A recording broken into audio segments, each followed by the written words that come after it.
ಏನು ಅಂತ ಹೇಳಿ ಅವರು ಆತಂಕ ವ್ಯಕ್ತಪಡಿಸಿದರು.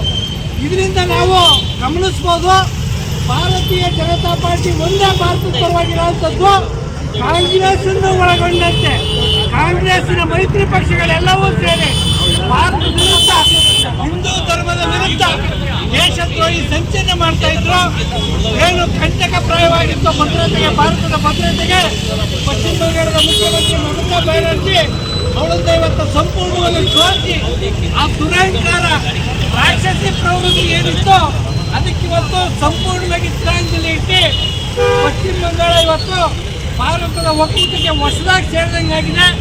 ಒಂದು ವೇಳೆ ಇಂಥ ಒಂದು ಸುಸಂದರ್ಭದಲ್ಲಿ ನಮ್ಮ ಪಕ್ಷದ ಎಲ್ಲ ಕಾರ್ಯಕರ್ತ ಬಂಧುಗಳು, ಮುಖಂಡರು ಎಲ್ಲ ಸೇರಿ ಈ ಒಂದು ಸಂತೋಷವನ್ನು ಆಚರಿಸೋಕ್ಕೆ, ಸಂಭ್ರಮಾಚರಣೆ ಆಚರಿಸೋಕ್ಕೆ ಸೇರಿದ್ದೀರಾ. ನಿಮಗೆಲ್ಲ ಧನ್ಯವಾದಗಳನ್ನ ಸಲ್ಲಿಸ್ತಾ ನನ್ನ ಮಾತು ತಿಳಿಸ್ತೀನಿ. ಧನ್ಯವಾದಗಳು.